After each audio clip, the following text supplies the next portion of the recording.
So while everyone is gathering, I'm going to ask Ophelia, Dave Meredith, Pat Luna, and Lonnie Chafin to kind of make their way towards the front here and be ready to move through this next piece.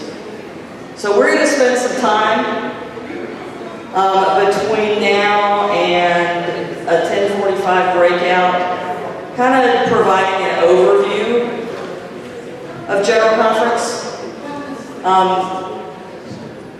But first I want to talk a little bit about what's happening the rest of the day, just to kind of orient people's heads. So we have breakout sessions scheduled at 10:45, 1 o'clock, and 3 o'clock. There are 5 sessions during each breakout. Well, I take that back. The 10:45 session has 3 breakout sessions, and at 1 and 3 there are 5. One of the breakout sessions during all 3 windows is for delegates. The other is for the rest of us. The delegates will be meeting and talking more specifically about organizing and strategy and work towards General Conference, getting to know each other, and that kind of thing. The rest of us will be in breakout sessions that will have some General Conference information, but the thrust is not getting everybody ready for General Conference. The focus is just providing information for people that are going back to their home churches and want to have an update on things. Then we're going to have some breakouts where we're focusing on tools. I don't really want to use the word tools because that's not exactly right. But we're focusing on sharing stories and sharing things that we're doing in our congregations, things that other congregations in our local areas are doing, things our annual conference may be doing. Not a lot of scripted, a lot of getting information from you all to share with each other. That's what we heard as we sent feelers out for what did people want to hear and do and be here. But I have to say, what an amazing start. What an amazing start. So thank you again to everybody who's been a part of planning that. I'm certain that I left some people out last night. So I'm going to, I think I've said the few things I was going to say. I'm going to turn this over to Ophelia now, who will talk to us about the covenant that's printed in your program book. Thanks, Jen. My name is Ophelia. She, her, hers are my pronouns. And I'm coming to y'all from Portland, Maine. So these are, you can find these guiding principles on the inside cover of your program booklet if you'd like to follow along. We are, as a movement and as a church, entering into this delicate, vulnerable time together. And it's in that spirit that I invite us to acknowledge that what we build together this weekend is a result of what we choose to bring and what we choose to give of ourselves. So these are not meant to be tenets or rules for engagement, but rather just kind of serve as a common ground to hold us together to do this valuable work. So if you would like to affirm these, then just give a hearty amen after what I say. So as a practice, it is good to be here in Nashville today. Amen. Thank you. Number 1, we acknowledge the power and mystery of the Holy Spirit to lead us down roads both foreseen and unexpected. Amen. We acknowledge that this church and the body of Christ at large belong not to us, but to our God. Amen. We commit to doing the best we can, bringing our fullest selves and doing no harm. Amen. We acknowledge the limitations of this and any gathering and encompassing the totality of United Methodist experiences and perspectives. Along with these limitations, we acknowledge the intersectional privileges we personally and corporately carry. Privileges of class, ability, geography, race, sexual orientation, gender identity, and more. Amen. And lastly, we commit to blessing one another's work, knowing that we have been gifted with life experiences, convictions, and theologies that may lead us to pursue the fullness of justice and inclusion in the church through different expressions. Amen. Thank you all.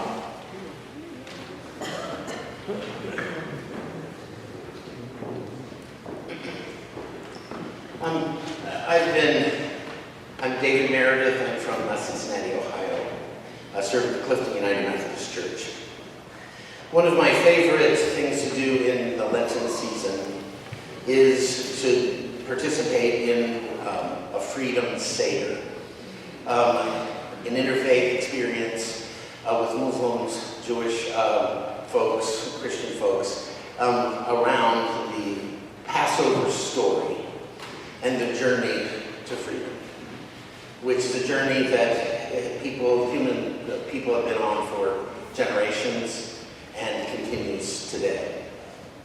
In that ritual, for any of you who've ever participated, there's a moment when you look back at the 10 plagues. The 10 plagues that were part of the story that led to Pharaoh finally saying, "I'll let you go, and then I'll chase you down with an army." I think about the general conferences I've been to. Think about where I'm going. Y'all heard preachers before. This will be my 10th general conference. So from 1984 to 2020, with that special one. In the liturgy, when you get to that and remember those plagues, and the pain, and the anxiety, and the hope, and the fear, and the sadness of it all, you take your spoon or your finger, and you dip it into a full glass of wine, because you're wanting to drink deeply of the freedom. But you take some out for each of those 10 plagues, because our cup can never be full, because it has been emptied by pain and suffering of those who have gone before us. So, in this moment, I simply come to acknowledge that there are a whole lot of people who didn't make it to this day. Some died before we could look over and perhaps begin to see and taste what a journey to freedom is going to look like. Some who decided in 1984, in 1988, and 1992, after each subsequent plague general conference, that they'd had enough. They've left all of our churches. They separated before a protocol for separation, right? So we come feeling all of that, and we come acknowledging that the moment the general conference faces and the denomination faces is going to lead to more pain. It's going to lead to more separation, and it will lead to unfulfilled hopes and freedoms that will not yet be accomplished, because every year there's going to be new freedom to be fought for. And so I just think about some of the churches here who may end up caught up in this transition moment in a conference that decides to leave, and they don't want to leave, and they don't know what to do. And the breaking up of some of our United Methodist congregational families that's going to happen in this journey. And none of us really want that. But we're at a point where we just don't feel like we can endure any more harm. So I just name all of that. I don't have a solution except that we're here, we're alive, we're together, and we can take off the robes of patriarchy, homophobia, and institutional preservation. But I ask you to think deeply and lovingly about all those we've lost, all those who didn't make it, and those who are yet ahead of us that we will be separated from. I ask you in the name of Jesus to pray with me for a moment.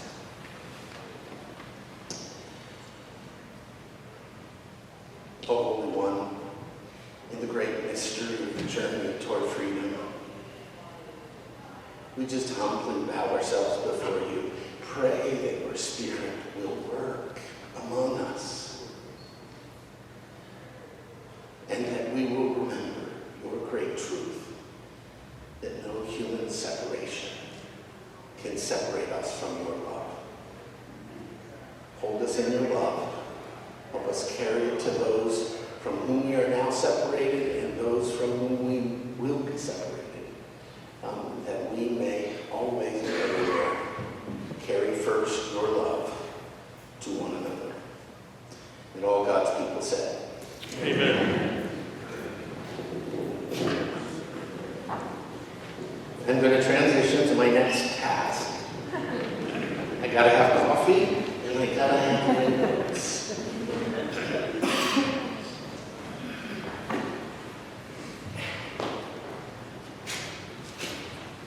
May I sit coffee on the altar? I mean, it feels kind of sacramental to me.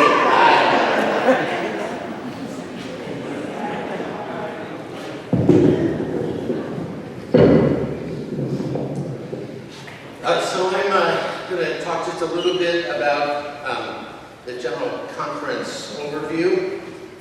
And I'm going to begin as one of the members of the mediation team to talk about what that experience is like and where I think it leads the General Conference as we move into it. First thing I would say is that most of us have learned that General Conference has taught us well that people either win or lose. Right? Robert's Rules of Order, you vote, and some percentage, is going to be a majority, and the rest are not. And that yes and no binary is part of the huge issue that we face heading into General Conference in 2020. So when the mediation group was convened by Bishop John Basu and then met, what I perceived very quickly, which took a while for the whole group to kind of come to, and I'm not sure everybody ever did, but this mediation group was not about two sides of a debate. What it became about in the mediation table was about competing interests in what the United Methodist denomination would be as it moved forward. And I describe that interconnected web as a multilateral negotiation that we had together. And there were from my perspective, at least 5 interest groups represented at the table. And these could be, critiqued, but just as a generalization, there were the traditionalists, there were the centrists, there were the Central Conference representatives coming from several different parts of the globe, Philippines, Africa, Europe, Asia.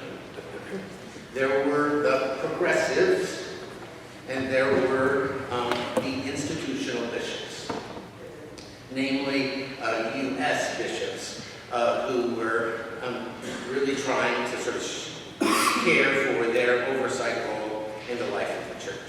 5 different groups, 5 different interests. And we are so accustomed to the yes and no binary that as we came to questions about how to move forward, each yes or each no impacted the next issue or concern that was going to come before us. So they were related, they were linked. The miracle of the mediation group from my perspective was that in the end, every interest group received some of what they deeply valued, some of what they wanted, and some of what they had fought years for. And every one of those 5 interest groups sacrificed some of what they valued, some of what they wanted, and some of what they fought for years. I think the task for the General Conference is to try to get into that kind of a mindset, which is to try to get out of binary and that desire that you've got to win every argument, every battle, everything. It's all about two sides.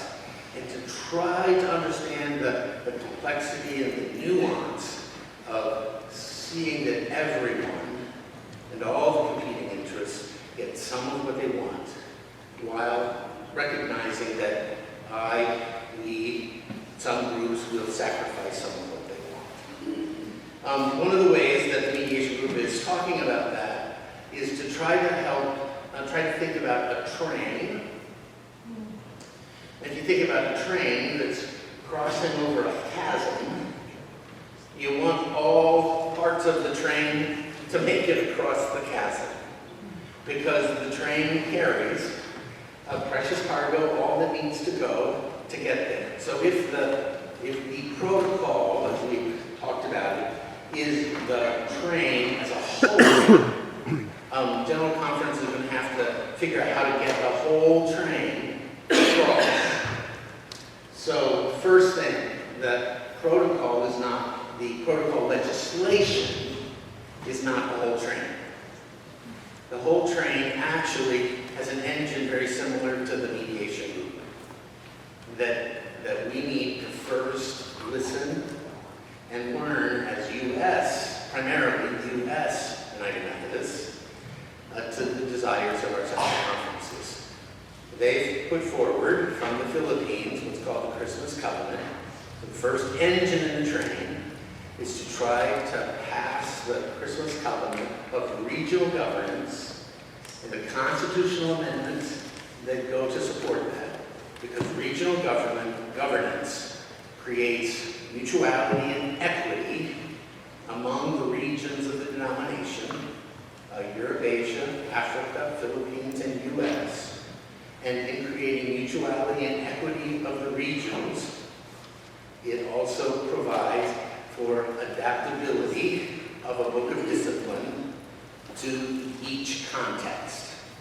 Because in every context, local laws are different, local pension, plans are different, local property laws are different, just all kinds of things. And this allows for some adaptability, which would include in the U.S., as a regional conference, the chance to remove all of the prohibitions of language. Second engine of the train is the legislation that supports the protocol.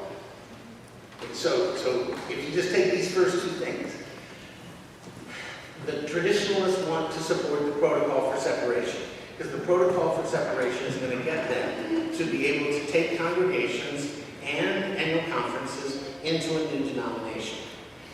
They don't want regional governance, because regional governance means that people are going to have more freedom to be able to withstand the pressure to follow the conservative elements into a new denomination. And they will not have the same leverage to use the central conferences to say, don't vote for regional conferences, because that's just going to get you a non-traditional view of marriage and a non-traditional view of homosexuality.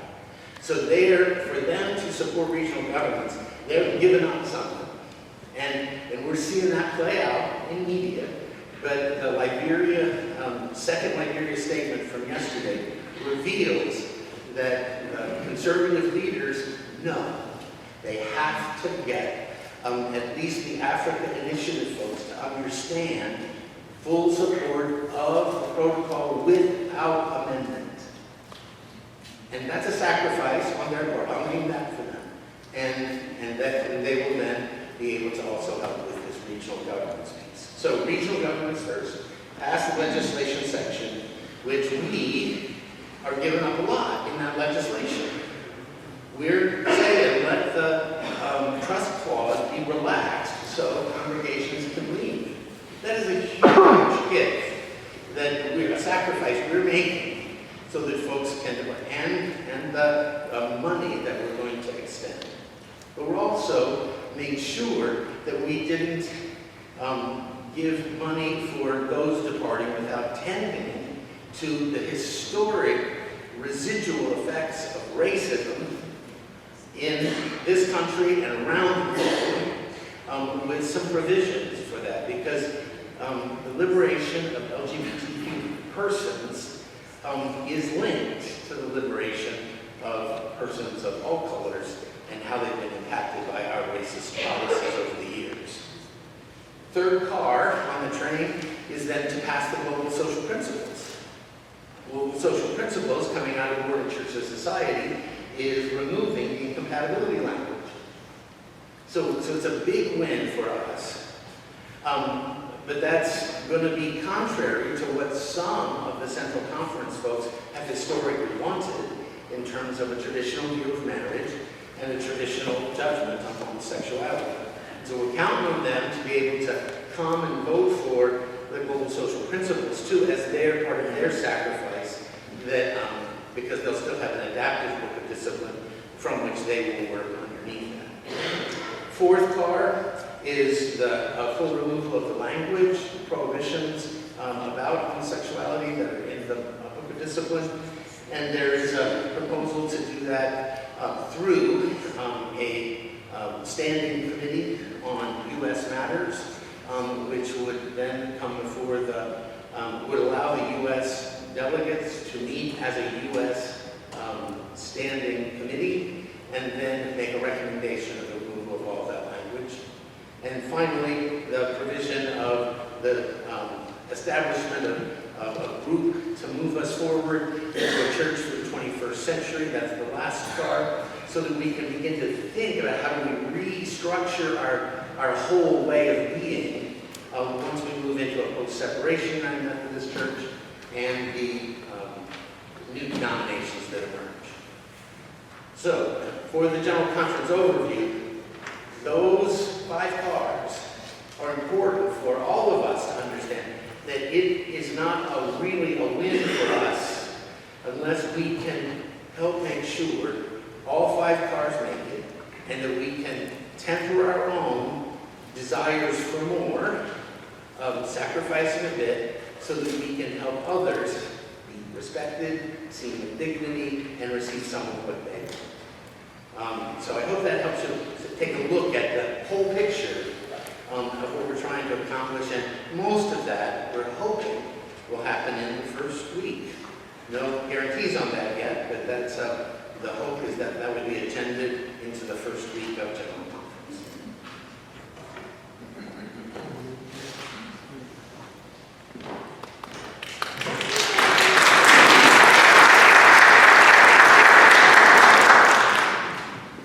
Thanks, David. So I have a little bit of an update on that first week of the General Conference. It's still in the planning stages, so I don't have anything definitive. But I think it is fair to say, if you look at the 2016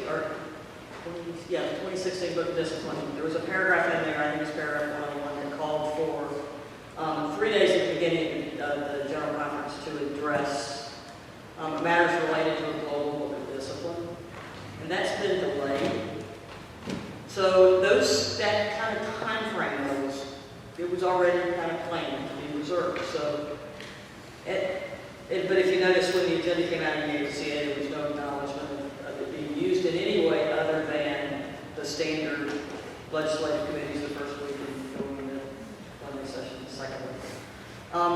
What has been happening is the Commission on the General Conference has been hearing from people all over the church, from all different kinds of perspectives about what they would like to see happen. So there is something that the Commission is having to deal with this time that they're not really used to dealing with, and that is that there is a significant amount of legislation that is coming in, or is expected to come in, before March the 20th, which is the date that annual conferences have to submit legislation.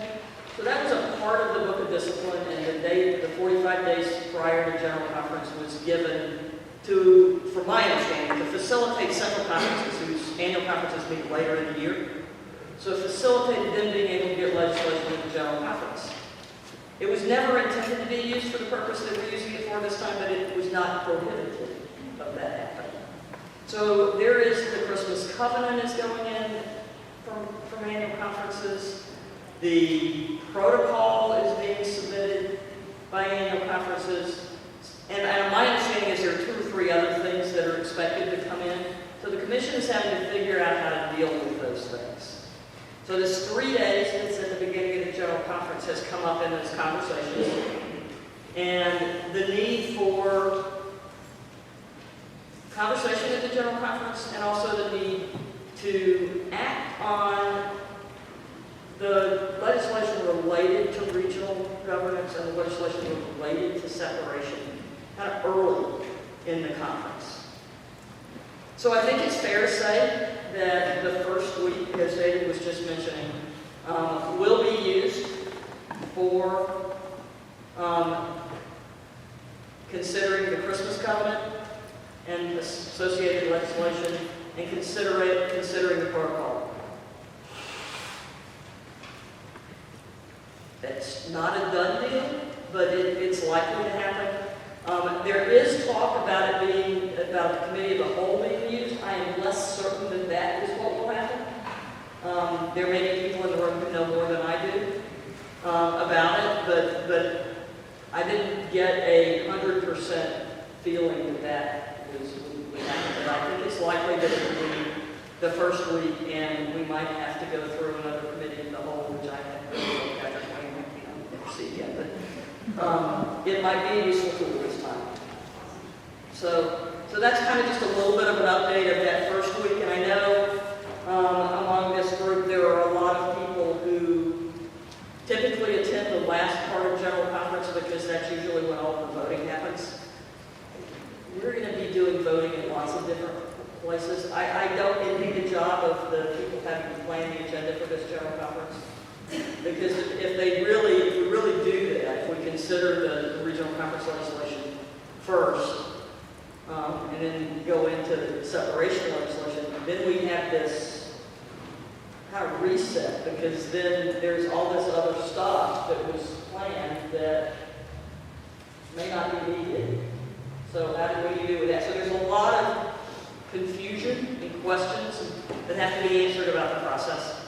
But that's an update on what I know today.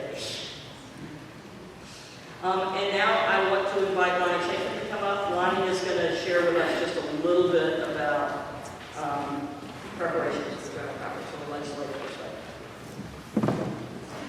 Hello, I'm Lonnie Chafin. I'm a he/him from Chicago. Real honor to be with you today. Good morning, everyone. Good morning. So I think my job is to do 2 things. One, to kind of describe what we mean by committee of the whole, so you can have a viewer's guide of what that means. And then talk a little bit about how we're approaching bringing people together so that we can have common action for in general conference. So just on the committee of the whole piece, let me first tell you how the legislation is typically handled by general conference. As you know, any United Methodist person or church or entity can submit a petition to general conference. And in a typical process, each petition is assigned first to a committee. And that committee and each committee is arranged by topic area. So there's Church and Society 1, there's discipleship, there's general administration, there's others, I can't name conferences, for example. And so each committee deals with petitions that are in their area. They make a recommendation to the plenary, and then the plenary, which is everyone together, acts on that recommendation. And they can accept what the committee did, they can alter what the committee did, they can amend what the committee did, or they can reject what the committee did. But it's kind of like Congress in a sense. Every kind of law goes first to a committee and then to the plenary. There is a proposal, because of the gravity of the protocol and of regional governance, that what we decide about the protocol and regional governance changes how we approach everything else for general conference, right? How are we going to talk about these other things is different if some folks are leaving than it might be otherwise, right? In fact, in the protocol section 6, our friends, the traditionalist friends, said they would not vote on anything dealing with the UMC would see after 2020, right? We'll just say that was in there. All right, then let's go. So because of the gravity, centrality, and magnitude of these two items, regional governance, and there's an idea that we'll do a committee of the whole. And so instead of petitions going to each individual legislative committee, it would be dealt all together. All 862 delegates will deal with this committee on the first vote and the second vote. And that would mean early in the session, a change in the rules to allow this committee of the whole to deal with these petitions. Then there would be a person elected to chair the committee of the whole. It wouldn't be a bishop.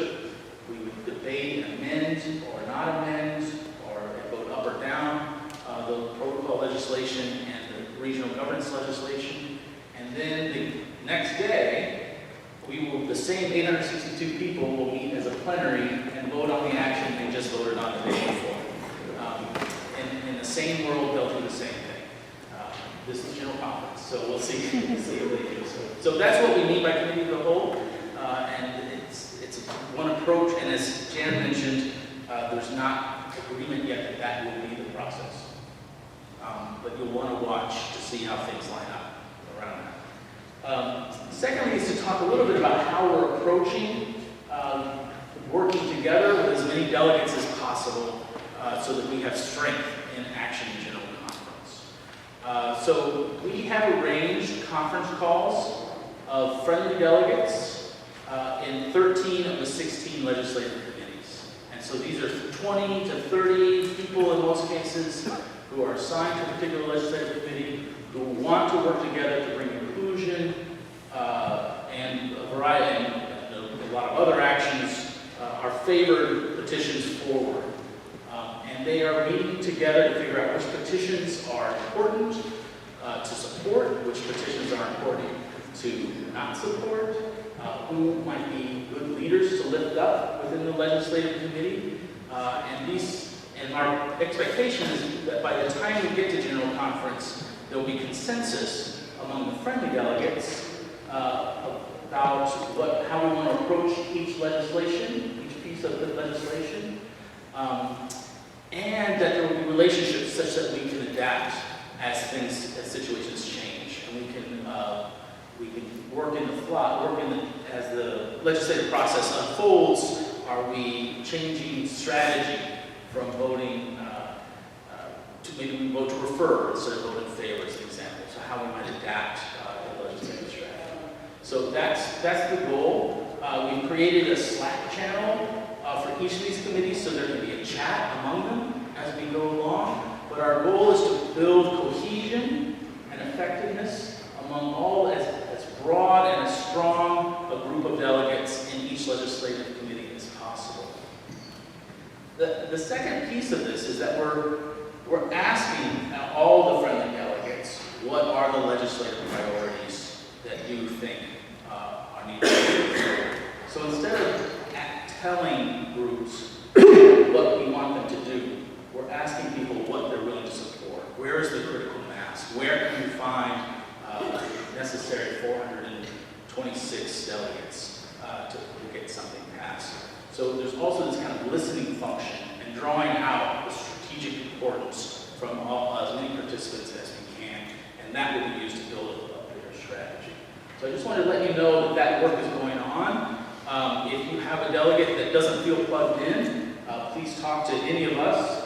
We'll be glad to plug them in.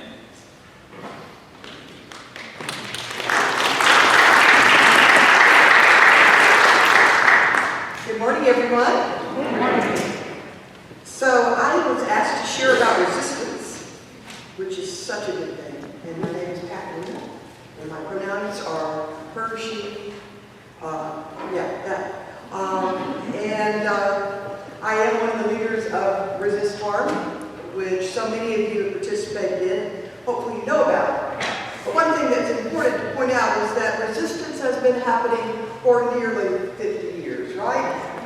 And a lot of you have been there long before I even knew there was a need. And so to all of you who have been part of resistance, whether it was today or whether it was 40 Thank you for being resistant. We are here because people took that step and said, we will not accept this. So thank you, and we will fight for something different to happen. The resistance to the traditional plan, I think, began as soon as we saw with great disappointment the priorities show up on that screen. I know I was standing and we had a moment of joy. Some of us, even those of us like me, we have the rhythm, we're dancing. And then the screen showed the priorities and the dancing stopped and the resistance began. Because we knew what was about to happen.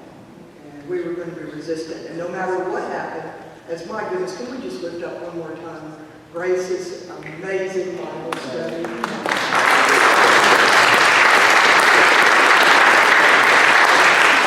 I love Grace and Matthew.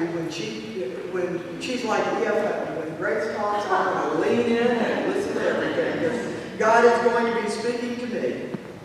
But we knew that no matter what General Conference did, that we were going to have to resist. And unfortunately, it did almost as much as it could do. And so out of this, from the coalition of which you have heard some of, UMC Next, Reconciling Ministries, Mainstream, Link, Uniting Methodist, we said, we've got to do something. We've got to do something. And so out of that came a wonderful coalition of people who have formed the Resist Harm movement. And so I am so thankful to the team that has been part of Resist Harm, to all of our partners in Resist Harm, and to everybody who has taken a picture, who has gone on our Facebook page, and if you haven't done this, I hope you will.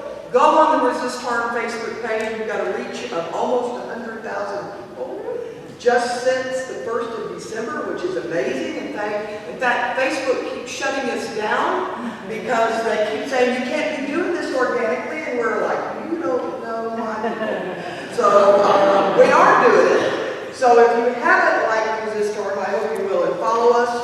If you haven't been on a website that is packed full with amazing resources for formation, for resistance, go to resistharm.com and you will see all kinds of things. Because you see, our resistance doesn't begin when we show up in Minnesota. Our resistance began years ago, began in St. Louis, and it is happening right here, right now, and it's God's resistance to what is so incredibly wrong. And so join in this, be a part of it, go on the website, get involved, and it's super important that we all keep doing something. I do want to tell you that next month is going to be a really important month. Of course, we're all in the season of Lent. Next month is a month focused on lament. I think so many times that some of our reactions are because we have layer on top of layer on top of layer of hurt and of pain, of rejection, of disappointment. And we haven't taken the time to take a deep breath and to process it and to lament and mourn and grieve what has been happening for way too long. And so that's what we want to encourage you as individuals and you as a community to do. Let's take a deep breath before we go into this next season and lament. Lament with your congregations. Lament with your family. Lament with your friends. Lament with your churches. Lament with yourself and with God. And let's spend some time processing this. When you go on the website or on the Facebook page, you'll see lots of tools for that. So I hope you'll take advantage of that. Then we'll be gearing up. And before I go to that, I do want to just, again, call out something specific that we hope you'll do. One of the activities we have for lament is to make prayer flags. Now, if you have been in any of the general conferences, you will remember seeing these, and these are individual creations that artistically or not artistically, where somebody took an artistic instrument and used a piece of material to make an expression of your own prayers, your own laments. So we hope that you will do this and create these, and there are instructions for them, and then we're going to be bringing these to General Conference. And we just appreciate so much Foundry that has been doing this for, I don't know how many General Conferences, but certainly last time it was just a powerful witness to the people in Solidarity who are praying for a different result. And so we do give thanks for that and want to invite you to do that. Before actually I go to General Conference, I do want to note that today, after this time, we're all going to be coming forward. It will be a public picture, so if any of you can't be in the picture, isn't that a shame that you can't? But if any of you can't be in the picture, it will be on Facebook, of course. And we've got a Resist Harm sign that was brought from our friends in Memphis. And Artura had brought that for us. And we're going to take a Resist Harm picture right after this. And so I hope you'll be a part of that, and can be a part of that. And then I also want to hold up, because if I'm not selling something, there's something wrong. But there's a cross here that has been handmade. And it is the Micah 6:8 cross. It is hand carved out. It is hand painted. You can buy one of these, and all the proceeds go to Resist Harm, both now and going into General Conference. They're only $45. It's the best bargain around. So I hope you will get one of these. Again, all the proceeds go to Resist Harm, both now and through General Conference. So what are we going to be doing in General Conference besides the prayer flags? First of all, and I hope you know this, but there is a tent, a tabernacle, an international hospitality center, whatever you want to call it. It's a place right across the street on 12th Street where you can come and where you can experience some of the solidarity that we experience here, where you know you're going to see a friendly face and you know you're going to be athletic. One of the acts of resistance is offering that kind of hospitality. So we would love, whether if you're not a delegate, come, volunteer, be a part of that through your presence. And so that's the first thing I want to offer to you, both in terms of welcome and in terms of a call to you, the resistance of presence, especially the kind of presence you all are, makes a big difference. Secondly, unfortunately, we can count on good old Westboro Baptists to be there with their hate speech and their hate signs, which I know last time as a delegate, it just about killed me to have to walk out of General Conference and walk into that. We're trying to do a very concerted effort to block them visually and in terms of their speech. And so there will be a group of people working on that. We know that Hamline University, are they rocking or what, had planned an act of resistance. The students there at that campus about to be a reconciling ministry campus, and so we'll be offering that. We know that we will be doing the prayer flags, obviously. We know that we will be doing the shower of stones, which, could there be anything more profound than looking at symbols of people who have not been able to continue their call. And there will be so much more, but in the interest of time, and also we're still planning it. If you have an idea, let us know. We invite and welcome your suggestions. Bottom line is, get involved. Get involved now. Get involved there. Get involved. Speak up. Do something. Just do something. You don't have to measure it compared to anything else, but are you doing something? I do invite your suggestions, questions. Let us know how we can help you. And let's continue to be people who resist harm. So Looking forward to the announcements. Don't forget, we're going to take pictures, so don't leave.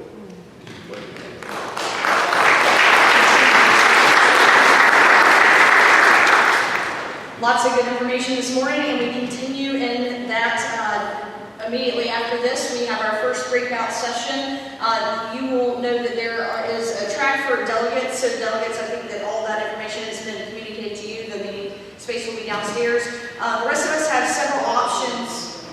122 for delegates. The rest of us have options for breakouts that are indicated in your program. And remember that you can always access folks in the pink shirts for more information. We will have lunch served at 12, which is back across the way, and then breakouts this afternoon at 1 o'clock and 3 o'clock. So go ahead and look in your program, see what's there, what you want to go to, and just move about in the ways that you need to get to those places on time. Just one update, we're at the kind of little, we're moving people around the rooms, but the breakouts for the 1045 session delegates are in 122, which is where you were yesterday. The other two groups are, there will be almost, it'll be David Meredith and myself speaking on the protocol. And you can just pick one of the two rooms. One of us will be downstairs in Parker Hall, and the other one will be in 124. Could you repeat that? Parker Hall and 124.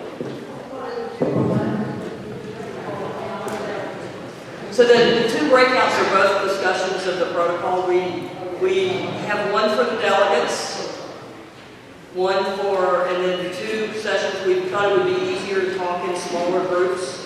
So we have two sessions for non-delegates. So if you're a delegate, go to 122, and I will also tell you that we've also kind of flipped a couple of things for delegates.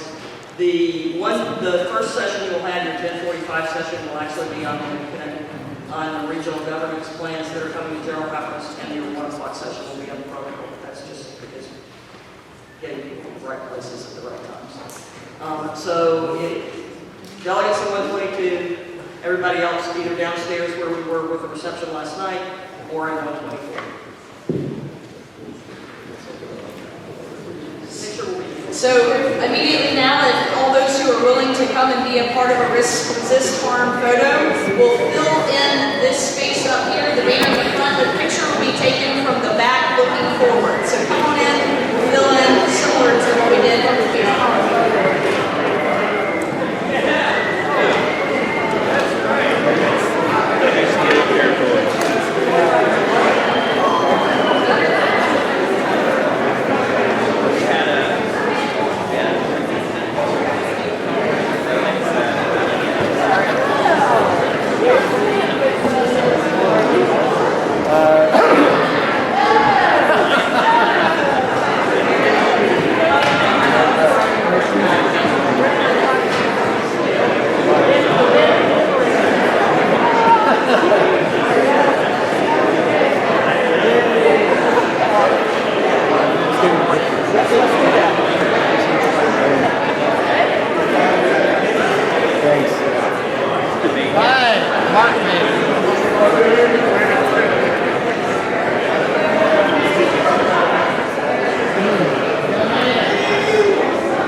Okay, let's try for a minute. Council good. Oh, about the balcony.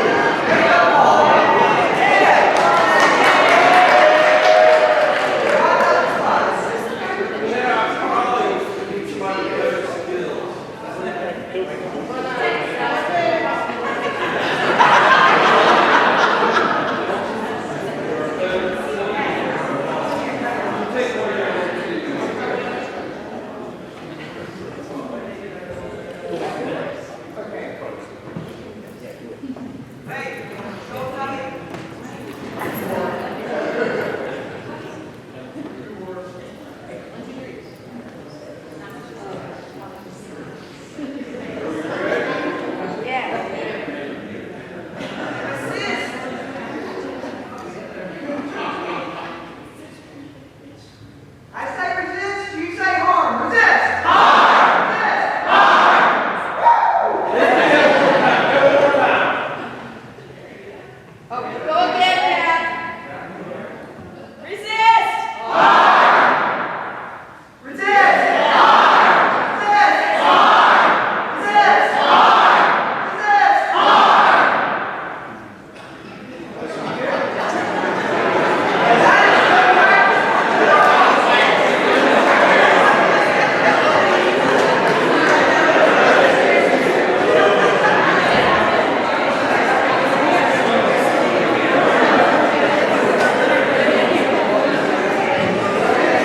Good, got all that on video for you.